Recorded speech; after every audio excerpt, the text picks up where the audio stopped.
webinar. My name is Adam Golov, Marketing and Communications Manager at Data Conversion Laboratory, and I will be your moderator today. Before we get started, I wanted to let you know we will allow time at the end of the webinar for questions and answers. So please write your questions in the chat area as they come to mind. If we don't have time to answer them all, we will make them available on our website. Next slide, please. For those of you who are not familiar with DCL, we convert and organize content to create electronic documents, populate databases, publish on the web, and basically get it ready for tomorrow's technology. Next slide, please. DCL services help you refine your document conversion strategy, identify document redundancy, extract metadata, and transform legacy and future documents for real needs, today and in the future. Next slide, please. DCL serves a broad client base. Next slide, please. Spanning all industries. Next slide, please. If you have any questions, please feel free to contact Linda Casola, Senior Vice President, Sales and Marketing. Next slide, please. Today, we are thrilled to introduce Val Swisher, founder and CEO of Content Rules. Val founded Content Rules, recognizing that even the largest companies often do not have the technology, people, and expertise to create content that is global ready. Founded in 1994, Content Rules is an end-to-end content services provider. We help customers plan their global content strategy, create content in structured and non-structured environments, and work with their source content to prepare it for translation. Content Rules is the exclusive provider of the Rockley Strategic Method and a certified service provider for the Acrolinx optimization software. With very much ado, please welcome Val Swisher. Thank you so much, Adam, and thank you very much to DC for having me on the webinar today. So as Adam said, my name is Val Swisher. This is me. I am the founder and CEO of Content Rules. I am also a board member for Translators Without Borders, which is a fabulous nonprofit organization that provides free translation to NGOs and nonprofits around the world. There are three things that I love to talk about. One is content strategy, whether that's enterprise content strategy, global content strategy for tech docs, marketing, training, really any type of content. Content quality is one of my big soapboxes. We'll be talking a bit about content quality today. And then global readiness, which really is taking your content and making sure that it is translatable. I am just about finished with my third book, which is called Global Content Strategy, and it should be out within the next couple of months. So a little bit about Content Rules. We are your content superheroes. We really start with a worldwide focus in everything that we do, and it really guides what we do and how we do it. So Content Rules specializes in content strategy, single sourcing, reuse, structured authoring. As Adam mentioned, we are the exclusive provider of the Rockley Strategic Method, which was developed by Anne Rockley years ago. And then, of course, strategy leads very nicely and seamlessly into development. So we have writers and editors and artists and designers and project managers and course developers and really anything that you need to create your content, whatever kind of content it is. And then global readiness. So we make sure your content is prepared for translation. It saves you time and money and ensures quality. I call that the magic trifecta. And the circle goes on and on. These are a few of our customers. We have had opportunities to work as a partner with DCL. We love working with DCL, and they do a fabulous job. So now let's talk about your brain on XML. What I want to talk about today is how we think about structured content is really based on operational efficiency. That's why it exists, and how we can be more efficient with XML. So let's just imagine for a moment that our brains were structured. If our brains were structured, we would be extremely organized. Gosh, I might even remember where I put my keys. It would really be fabulous. Everything would be in its place. My thoughts could be organized so that I could get to them. It would be a beautiful thing. We would also be able to access any memory, any conversation, any thought, image, paper you've written, book you've read. If only I could have a structured brain where I actually could go back and find every single memory. Wouldn't that be fabulous? That just would be amazing. And of course, I'd need to make sure that I could find everything. So I'd have to tag it. I'd have to make sure that everything had a semantic tag, meaning I could find it using normal, regular words. And I would be able to call upon any of my thoughts and any of my ideas really at any time. This would be a great thing. So if my brain was structured like XML, everything would be in its place. I could recall anything I wanted at any time, and it would all be findable and searchable. And then, if your brain was on XML too, you and I could mind meld. We could do the old Vulcan mind meld, and we could share thoughts and ideas, situations. It would be tagged. We would tag our thoughts the same way. We could find each other's thoughts. We could finish each other's sentences very easily if our brains were on XML. I really wish we could do this, but unfortunately, only your content can be on XML. I really wish my brain could, but can't be done. Only content. So let's talk about how we need to shift our thinking, how we need to shift our brain to support the fact that our content is now in XML. It's very interesting when I work with customers.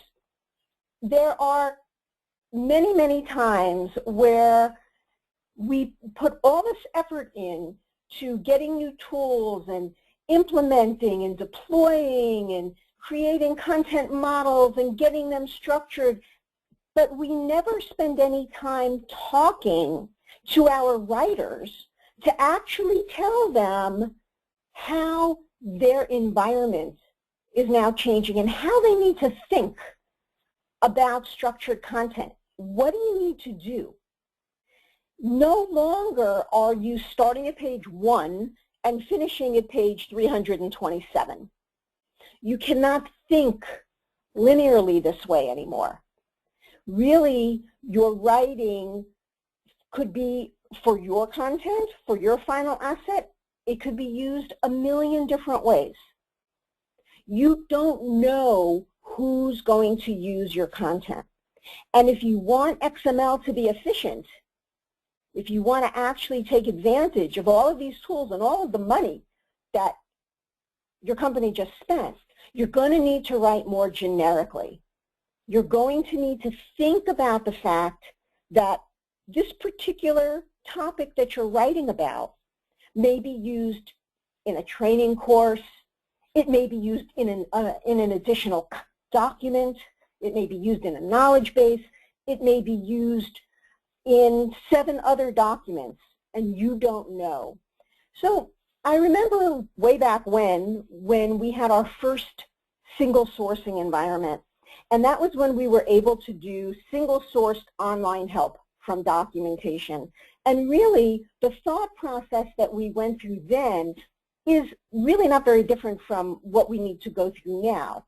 So, for example, In an online help system, when you were single sourcing, you couldn't refer to a chapter because in an online help system there were no chapters. The same is true for XML. Maybe the document you're creating right now has chapters, but you have no idea whether that topic will be used in a similarly structured end product. So you really need to start writing more generically and to get out of linear thinking.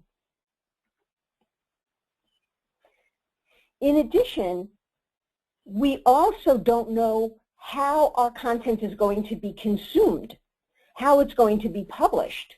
And really, it makes a big difference. When you're writing for multiple modes of publishing, you really need to keep your words in mind, keep how many words you're using in mind.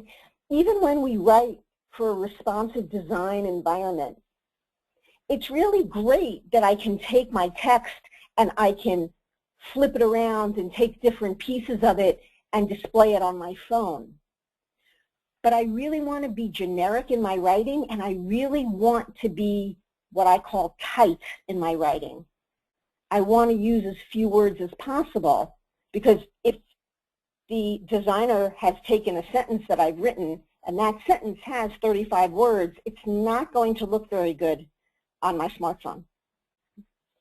So it's really important that we keep this in mind, that we switch the way our brains think about things.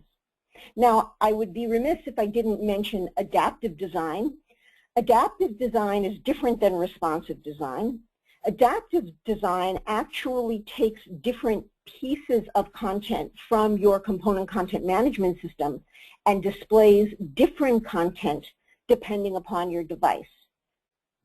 That's actually even trickier to organize and write, and you really need to think a lot more broadly.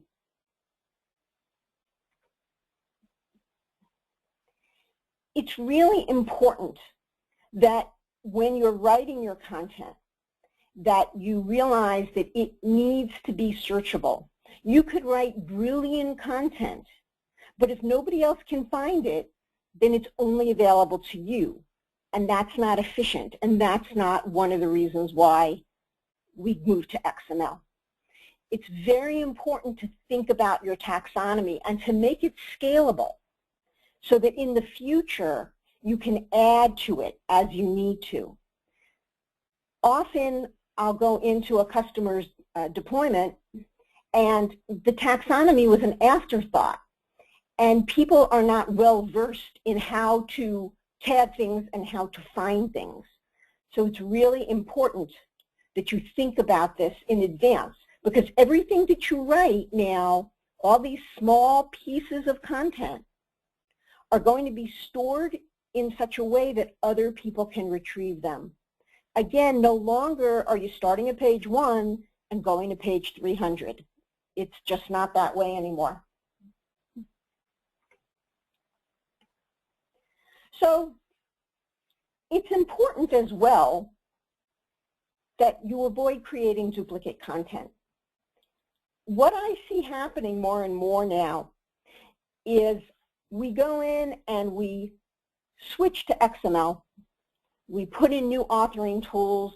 Everything is nice. It's a bright, shiny new object. But rather than actually thinking about the fact that other people are going to use my content and I need to use other people's content, I keep writing the same way. And what you end up with is 3 or 4 or 6 or 12 topics, or smaller chunks. I'm really not talking data specific here, but different pieces of information. So you end up with multiple pieces of information that are almost the same, but not really the same. So you've written your intro, and Sam's written his intro, and Sally's written her intro, and really we should just be using one intro. And they're almost the same, but they're not. And this is happening all over the place. And what we end up with is an exacerbated situation. It's much worse to have duplicate content that's a little bit different, but should have been single sourced, should have been identical, and have lots and lots and lots of these different pieces in your content management system than if you just had 6 300-page books. It ends up really as a needle in a haystack because there are just too many haystacks. So why do we use XML? At the end of the day, we use XML to be more efficient. That really is the reason. Now you could say, well, we're using XML because we want to single source. We're using XML because we want to reuse content. We're using XML because it doesn't make any sense for, let's say we had some type of hardware guide and we had 7 different models of the same base hardware. It doesn't make sense to have 7 different versions of the installation. It just doesn't make sense. And yes, there are other ways we can do this, and we've been doing it with variables and conditional text for a long time, but XML takes it to the next level in terms of operational efficiency. Another reason that we moved to XML is because we want to take advantage of all the different publishing channels that are out there and will be out there in the future. I was at a customer yesterday that does no reuse, and there's actually no reuse that can be done in this particular company. Every piece of content is unique, but they need to distribute their content on tablets. They need ebooks, smartphones, web. They're still printing. So they need to be more efficient. They don't want to write a separate version for each type of device. So what is operational efficiency? It's essentially doing more with the same. And we're all asked all the time these days to do more with the same resources. You know, it's just amazing. Companies, we keep finding ourselves in situations where people are gone, different people are laid off, we buy companies, and we're just asked to do more and more and more with the same resources. So that's really what operational efficiency is all about, and one of the main reasons that we switch to an XML environment. And you know, this is nothing new. We've been trying to become more and more efficient since the Stone Age, right? I mean, we started with rocks and chisels, and we have typewriters, and we started with manual typewriters and steno. That's what the squiggly stuff in the upper right is, steno. I never learned steno, but people did. Why? Because they needed to be more efficient. I remember when we first had word processors, and that was so efficient, it was wonderful. I remember WordStar back in the day. We've always been looking to be more efficient, always. So where we are today is gaining efficiency through structured content.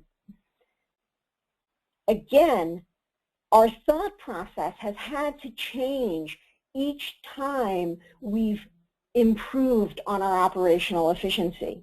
Imagine the thought process that had to go on in someone's brain to take steno, all these squiggles.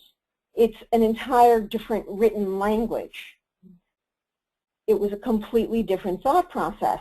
The invention of the typewriter allowed people to be so much more efficient that they could write more.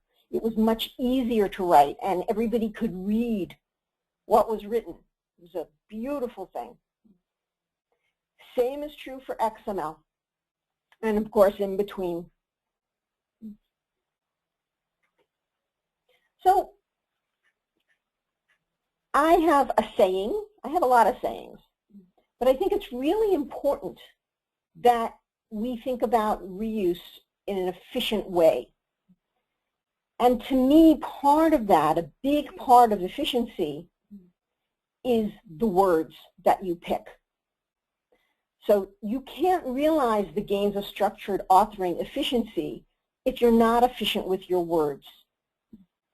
So if you start from page 1 and you just go to page 300 and you haven't paid attention to your words, it may not matter so much because nobody else is relying on what you've done. Sure, you may confuse people because you keep switching terminology on them, but it is critical in a structured environment for us all to be marching to the same beat. It's really important. I've had customers tell me, well, you know, we have these 3 writers, they're really great, and they kind of think alike. And I'm thinking, okay, how do you scale that? So kind of thinking alike doesn't work. You really need to think and agree on the words that you're using, particularly in an XML environment. And that means you need to manage your terminology. That means that everybody needs to be using the same words. It would also be great if everybody was using the same sentence structure. Because let's remember that we're writing small pieces of content so that they can be used and reused in multiple ways. Let's go all the way back to talking about writing generically. It's all the same concept. And if we don't change the way we actually approach the content and we don't change the way we actually do the writing, we can have all the technology in the world and it doesn't matter. I can have every bell and every whistle, but we really need to focus on the words. And that's another thing that we don't think about. We think about reuse from the standpoint of large pieces of information. When I say large, I mean multiple sentences. We don't actually think about reuse from the sentence level. And sentence level reuse and word reuse is really important in an XML environment, and also if your content is being translated. So let's talk a little bit about this.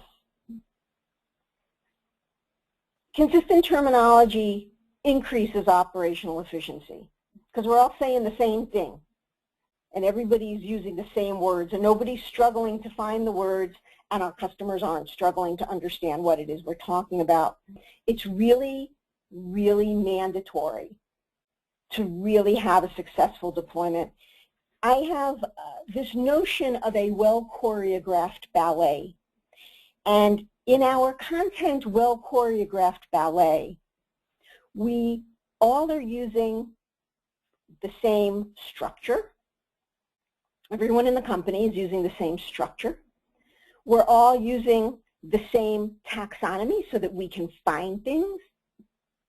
We're all using the same point of view. If it's technical, this gets a little more difficult if it's marketing oriented, but let's just stick in the technical realm for the moment. And we're all using the same words. Then what happens is our content goes to translation, and this isn't a talk on translation, but I would be remiss if I didn't mention it. Our content goes to translation where the terminology is translated and stored in a completely separate database called the translation memory. A well-choreographed ballet matches the terms that you're using to the terms that have been translated. So now it's not just you and Sam are using the same terms. It's you and Sam and Francois are using the same terms. This is a well-choreographed, efficient machine. And there are some companies that have gotten there, but not most. Most companies, particularly if they're just coming into structured authoring, are happy if they can actually get their models down and get it all programmed.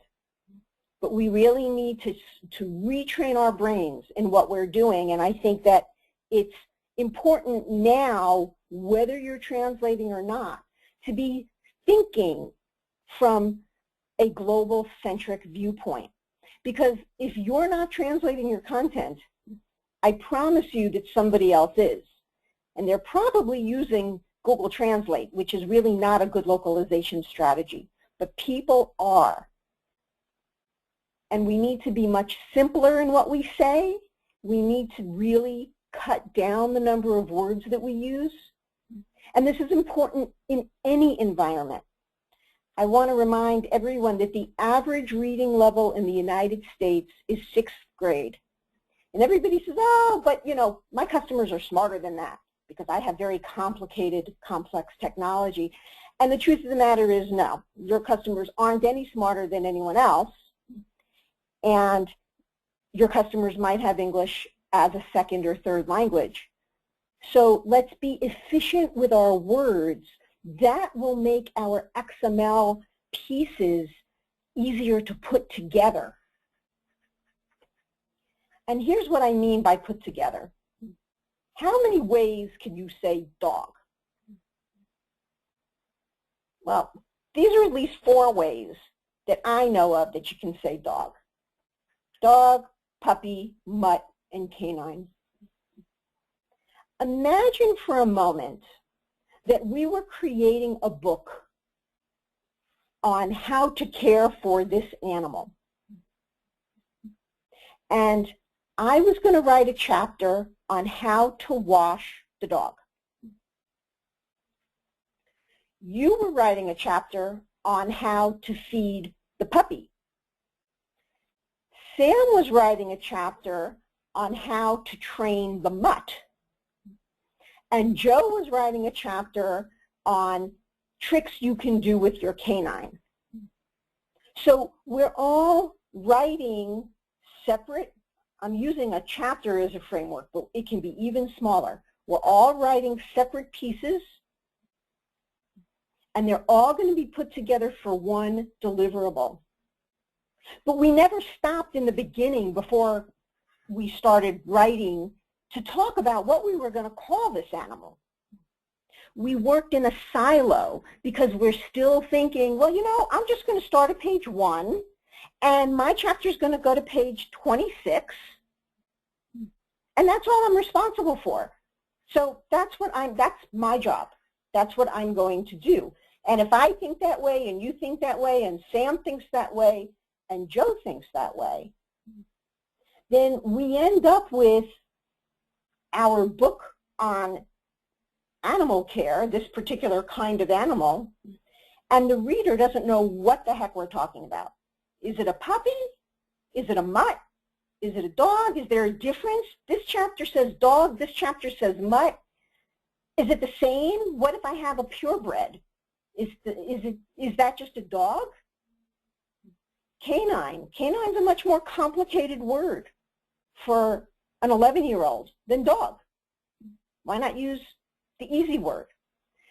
The point is that if we're not efficient with our words, then the whole notion of the efficiencies we can gain with XML just falls apart. And it's always a shock to me that companies don't think about this in advance, and they send writers off into their silos to do the writing the same way we've always done the writing. But remember, with our brains on XML,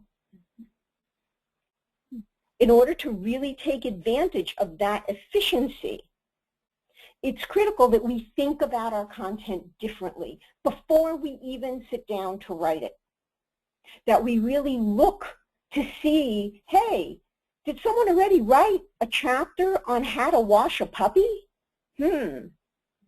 Is puppy the right word? Because I need that chapter for my book.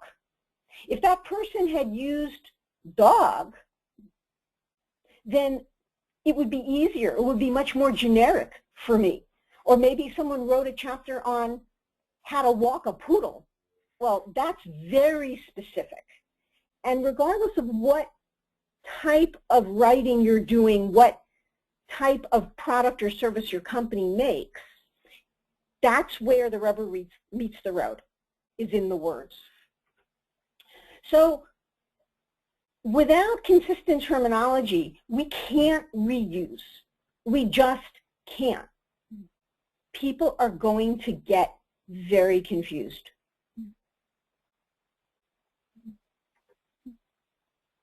So I end up with multiple topics that are almost, but not quite the same. They're a little bit different. And I don't know whether I should be using them or not. And if I don't have a way to replace certain things with variables and really focused differences within a sentence, you know what? I'm just going to give up and I'm going to write it myself. I'm just going to write like I always have. And now I'm going to end up with 2 or 3 or 6 topics that really mean the same thing if only we had agreed on the words. And then you could have saved the time because you wouldn't have had to write it. You could have used Sam's or Joe's information. You wouldn't have had to rewrite the information. It's really, really important. So your readers are going to get confused. And it's complicated enough in the animal kingdom. But if you work for a technology company and you're changing what you're calling your widget, and you're changing the different words you're using to describe your widget, your readers are really going to be confused. They're not going to know what it is you're talking about. And then you know what's going to happen. Then somebody's going to call your tech support people. And that's never pretty, because now any operational efficiency we could have gained from the money that we spent and the time that we spent implementing XML has just gone out the window from a corporate standpoint, because now we have to take into account the cost of confusion. And at its lowest, the cost of confusion is calls to technical support. That's at its lowest expense to the company. At its highest expense, confusion can lose customers. There comes a point when if people don't understand and they're confused, that they're just going to move on to your competition. This is true in UI design as well. It's really important that anytime we are writing and somebody else is going to read it, so that means anytime we're writing, that we're consistent, that we're efficient, that we say the same thing the same way every time we say it, in as few words as possible, in as simple sentence structure as possible. That's what people want, particularly from technical content. People want to find what they need to do, they want to understand it, and then they want to move on. And if they don't understand and they're confused, they're off to your competition. I know it's amazing that there's an impact between the words you use and your customers, but there really is. And when you get to multilingual, if you're translating into 2, 4, 8, 16, 32, 67 different languages, that issue and that problem exponentiates. So sure, it's great to translate in an XML environment because you only have to send different pieces that haven't been translated yet to your translation company. But just like the problem of putting multiple pieces together like a dog care book, you end up with a worse situation that's exponentiated in multiple languages. Because now you might have different translators and you're using a different term, so they are now translating a new term, and they may or may not have translated that term the same way you intended it and the same way it was translated for the puppy chapter. So it gets really confusing. And now you have topics in your content management system in English that you cannot put together because they make no sense. And you have those same topics in 15 different languages, and you can't put those together either because those make even less sense. And you have a really big mess on your hands. And we really need to be thinking about this from the start, from the get-go. This is part of why my focus is always around global content. So let's think about XML as global XML. What are the implications of translation on our structure? What are the implications of translation on our organization? Let's take our brain. Some people speak multiple languages. I really don't. Some people, my grandfather spoke 6 languages. And that fascinates me because imagine your brain on XML in a multilingual environment. The permutations are amazing. The better we plan it out, the more consistent we are, and I'm going to say it again, we're going to use the same words, we're going to use simple words, we're going to put them together in simple ways. You have a much better chance of being able to combine your different XML pieces into deliverables that are of quality, and a much better chance of your customers understanding it. Much greater success in a translation environment, and much happier customers all around the world. It actually makes a difference. So how? How do we manage all of those words? There are 2 different methodologies for managing your words. It's really almost a thought process.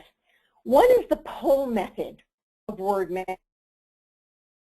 There is the push method of word management. So let's talk about the pull method first. So I want to let you in on a dirty little secret. That dirty little secret is that nobody is reading your style guide. Nobody is reading your style guide.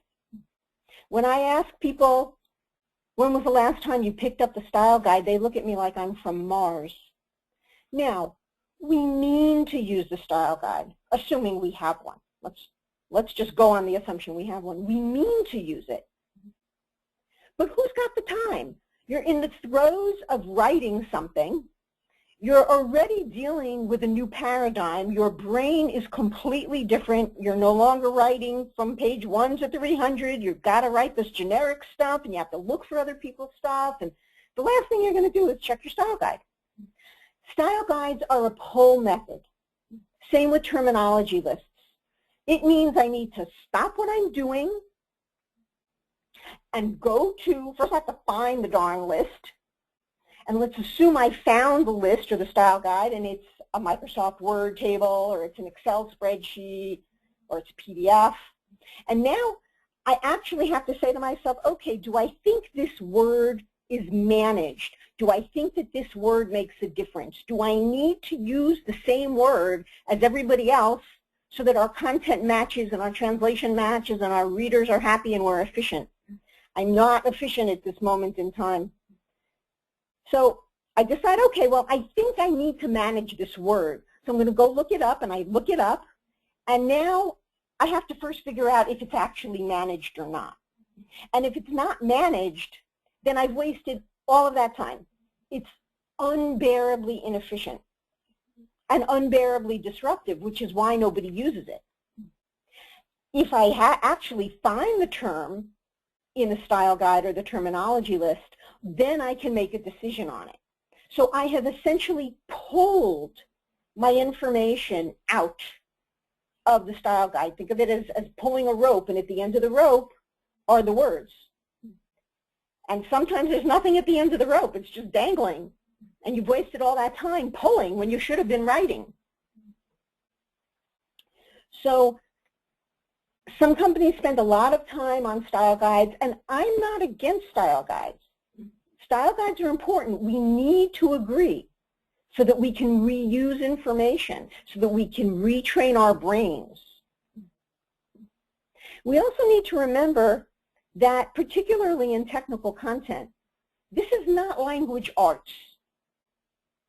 So we want to manage these terms because we're not in 4th grade being graded on our great vocabularies. So we all need to use the same words, and we would pull them out of a style guide or a term list. And nobody does it because nobody's got the time. Most of the time, we don't even have resources to update the style guide. So the style guide was written 3 years ago. We've acquired 7 companies since then. They all have their own terminology and their own product lines. Now they're starting to merge, and we have 7 different style guides. Nobody's going to use it. So my thinking is that it's much better to have a push technology. In a push technology, the terms are given to you. They are served up, if you will, either when you're writing or after you're writing, when you actually check a document. So rather than having to stop and go, gee, I wonder if the word puppy is not allowed. I wonder if I have to use the word canine or the word dog. Rather than stopping, if I type the word puppy, the technology actually comes and says, oh, no, no, no, you're not allowed to use the word puppy. You have to use the word dog. Oh, no, no, you're not allowed to use the word canine. You have to use the word dog. And I do this in my source language. In this case, it's English. And so does Sam, and so does Joe, and so does everyone in the entire company. Now we're getting efficient. Now we're getting somewhere. I didn't have to stop my process. I didn't have to remember that words were managed. If my brain was on XML, I could remember the words I'm supposed to use. Now I don't have to, because it will be essentially given to me, served to me, without me having to do a thing. And once we can do this, once we can decide on our words and know what we're going to use, and everybody's marching to that same beat, then we increase our operational efficiency. And then I can mix and match my different chunks of information with what you've written and someone else has written. So if you use the right tools, you're going to spend less time writing. You just are. It's going to be faster. It's going to be more efficient. You're actually going to be able to find content, hopefully, that you can use, assuming that it's findable and it's searchable and you've done all of that right. When you come to that chapter on how to wash the puppy, it's not going to say puppy anymore because everybody's using the same terminology. Now I can take my different chunks and actually make a deliverable that makes sense. If you're lucky enough to have an editor, first of all, congratulations. It allows you to use your editing resources more effectively. Why wait for the editor to see whether you're supposed to be using dog or puppy or canine? That's not good use of an editor. Good use of an editor is to make sure that the developmental issues in your content are worked out. To make sure that, for example, if you're reusing multiple chunks and Sally's reusing multiple chunks, that you're reusing them in the same way, that there's a larger consistency, that your content, what I would call your content suite, holds together and makes sense, that you don't have gaps that are important in what's been written. If instead we use our editors to change the word puppy to the word dog, we're just not being efficient with that person's expertise and what they really should be doing. If you use the right tools, you're going to have better quality content. I am all about quality content. When you have better quality source content, you have better quality translations. And you're going to spend a whole lot less money on translations, because if I always said dog, and dog has already been translated into 37 languages, I don't have to pay to have dog translated into 37 languages again. But if instead I use puppy and you use poodle and someone else uses canine, every single time I have a different word, it costs me something times the number of languages. So we're going to save a lot of money. We're also going to get our products out to market faster. Part of operational efficiency and doing more with less is really making sure that it doesn't affect time to market. Time to market. We're going to have fewer technical support calls. That would be a great thing. We're going to have happier customers. They're going to give us 5-star ratings on Amazon. They're going to be effusive with how much they love our product and our service and how great we are. Everybody's going to be happy. So just to sum up, because we've pretty much come to the end, if you want to be successful using XML, you really need to think differently. You need to do things differently. This is an important part that we're not really training our authors on. You need to stop thinking literally. You need to consider that your content is going to be used by other people, in other documents, on other devices. You can't imagine all the uses for your content. And if it's really good content, it's going to be reused over and over again. You need to make sure that you're reusing existing content. Don't go ahead and write a bunch of topics because you're not going to take the time to look for them, or because, well, if somebody else wrote it using different terminology, then we really have a problem.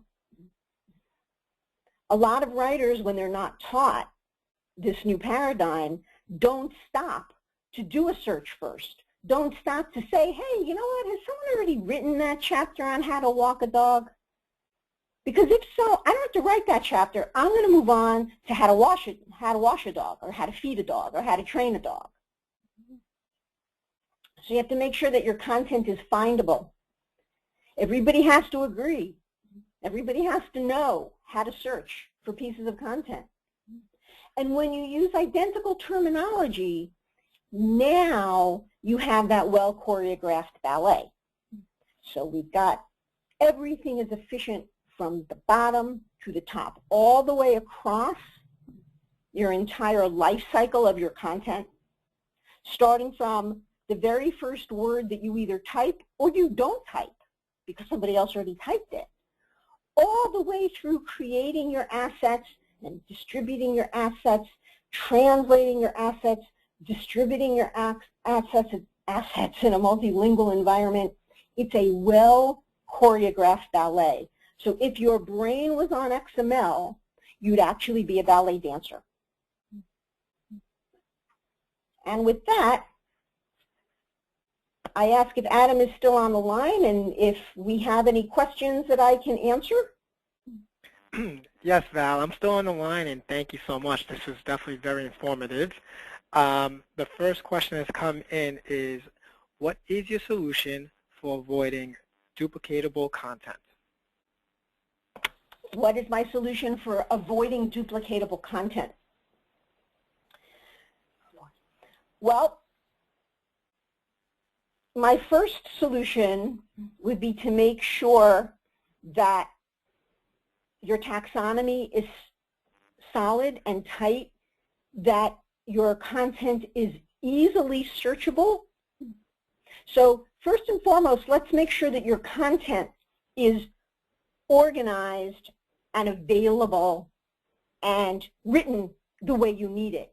The second is we need to retrain people on how to find that content. We need to retrain the entire writing workflow.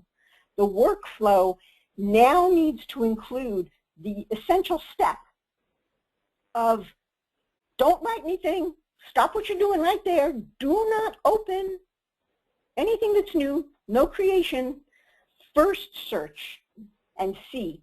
And if it's findable, and if it's written generically, and if it uses the same terminology, now you have a chance at being able to reuse that content. So it's a combination of the structure itself, the way it's written, and the way we think about the job that we do. All right, well, thank you, Val. The next question is, how does this tie in with simplified technical English? Are there any other alternatives? That's a good question. I'm asked that question all the time. So simplified technical English is a very specific controlled language. It's very specific down to the fact that it started with a few hundred words, and now I believe they've extended it to about 1,500 words. Simplified technical English was developed by the aerospace industry because if I don't know about you, but if a plane is being serviced in Vietnam and Guatemala, I want both of these guys to be able to read those instructions and understand exactly where to put the screw. That's really the initial impetus, was in aerospace. And I've had many an argument over what I'm about to say, which is you really don't want simplified technical English if you're not in aerospace. You want to control your language, but you don't want to be bound to the 1,500 words that are allowed in simplified technical English. You want to create your own words. And most of the customers that I deal with need to balance the need for flexibility with the need for controlling their words. So I would recommend that you, at minimum, have a term list that people aren't going to use, but at minimum you've thought about it. And the best solution is to have a tool that will enforce your controlled language. And then depending upon your company, and depending upon the reasons you're controlling your language, you can control a little bit of it or you can control a lot of it. But STE is a specific solution for a specific problem that most companies don't have.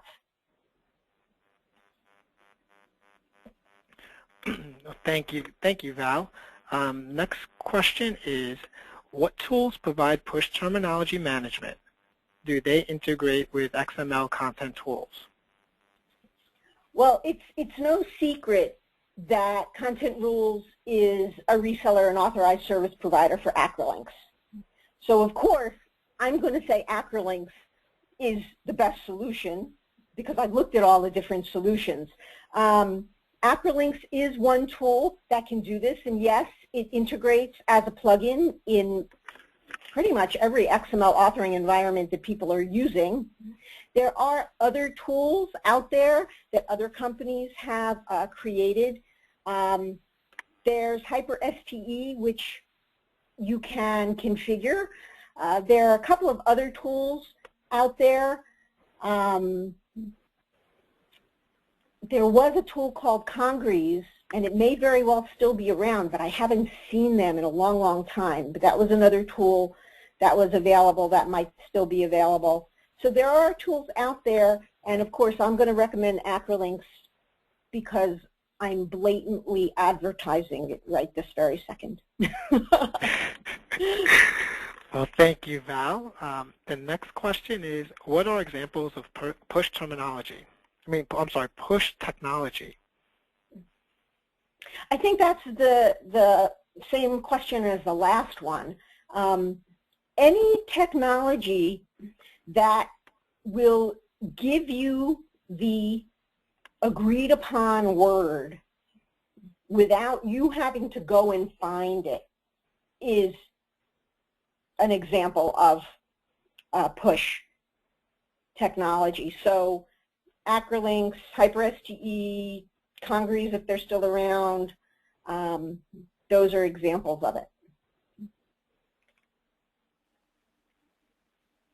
Okay, thank you. Next question is, Val, if authors are using terminology consistently, but users are searching for the wrong term, is there a way to manage this? Okay. Authors are doing, okay, so I think now we're either talking about SEO or perhaps indexing. Kind of need to know the environment, but let's just talk about SEO for a moment because that's something that's near and dear to almost everybody. It's a really good question and a really good point. It's important that you know what your customers are saying about you and the words that they're using. So it's important to have a way to see what terms they're searching on. And that's readily available. I mean, there's lots of different analytics tools out there that will tell you, are people searching for technical writer or technical communicator, right? That's one that we, at Content Rules, we would make sure that our web content is in line with what people are searching for. So really there's a couple of things. One is know the terms that people are searching for. If those terms are not critical, meaning it's not a trademark, it's not a service mark, it's not somehow technically tied to what you're doing, it's not incorrect. If the terms are not incorrect, then by all means, it's important that those terms get pushed to your writers. Because the magic of SEO is to make sure that you're using the terms that people are searching for and that they can find you much more easily, much more quickly. So if all of your writers, whether they're marketing writers or knowledge base or whatever, if all of your writers are using those terms that people are searching for, then that's another, it's like another movement of the ballet. Then that minimizes the problem. Sometimes we sit in our ivory towers and think that we know the words our customers are using when we don't. So, you know, that's a really good question. Excellent. Well, thank you, Val. The next question is, what are some of the preliminary stages that would need to occur to create a controlled vocabulary in an organization? Another excellent question. I think that creating a controlled vocabulary can be a small task or a large task. And I recommend that you start small. So when I work with customers on how to create their controlled vocabulary, we usually start with the legal terms, the trademarks, the service marks, the product names. So we usually start with those things that are essential. We don't start with, are we going to use click OK, are we going to use select OK, are we going to use tap OK, are we going to use select the button? We don't start with that. We start with the legal implied terms and then the brand terms. After that, then you need to start deciding, and there are tools on the market, Acrolinx is one, that will actually harvest terms out of your existing content and tell you what the terms are and show you the frequency of use in your current content. So you know that if you've said dog 600 times and you've said canine 3 times, well, you might as well use dog because all of your content already has dog. You don't want to go back and change it. So sometimes it's based on frequency of use. Sometimes it's based on trademark, service mark, legal, brand, product name, and you sort of go from there.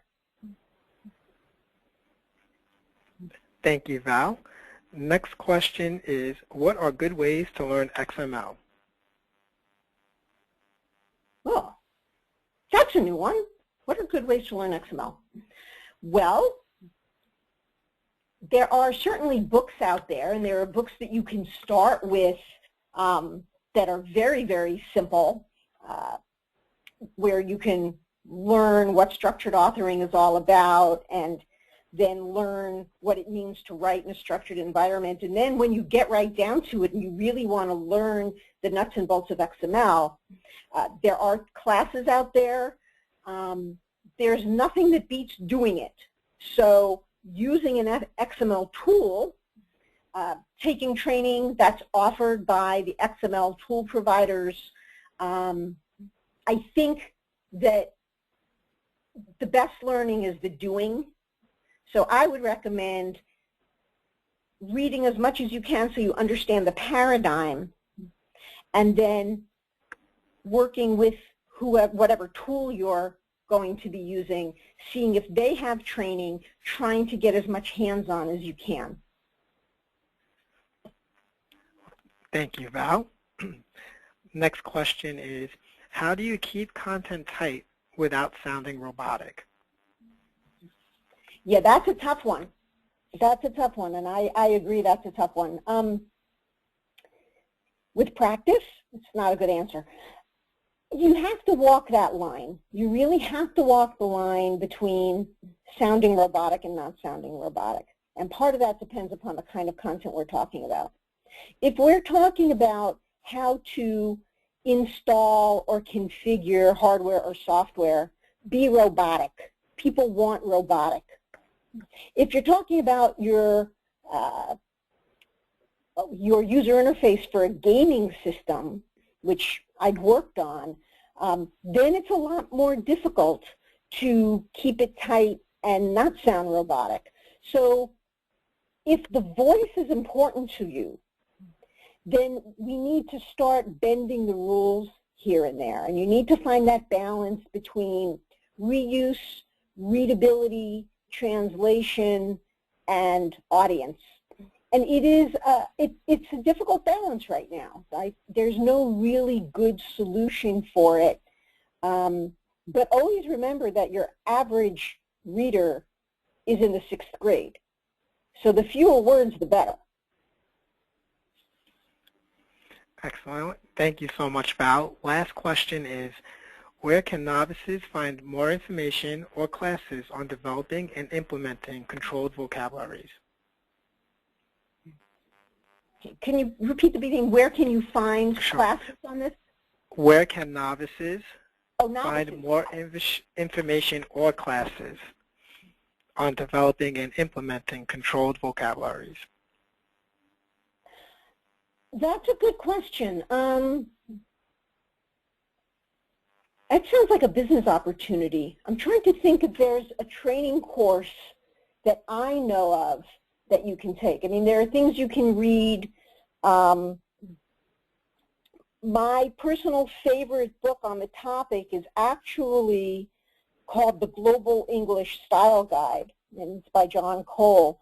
And he goes through all different kinds of rules and grammar and terms. And while it's partially used for people who are writing in the global environment, it's also a good starting primer, if you will, on some of the things you need to think about when you're dealing with controlled language. But we teach a training course on how to write using simple English, so that might be another place to start. And I know that there are other people out there that are starting to teach courses on simple English. So rather than looking for controlled vocabulary, you might want to search for simple English. I wouldn't search for simplified English because that has a different connotation, but simple English. Maybe I need to write one. Business opportunity. Val, one last question that just came in, and it is, what are your thoughts about topic-based subject writing? what are my thoughts about topic-based? I think I don't understand the question. I'm trying to frame the question in a way that I can understand it. Topic-based subject writing, I'm really sorry, I don't understand the question. So here's my contact information. So if whoever asked that question wants to drop me an email and explain it a little better, then I'd be happy to answer it. And I apologize, I just don't quite understand what the question is. So please drop me an email, and I'd be happy to discuss it with you. All right. Well, thank you everyone for attending. This concludes today's broadcast. You can access the recorded version in the webinar archive section of dcllab.com. Our next webinar will be Wednesday, May 21st at 1 p.m.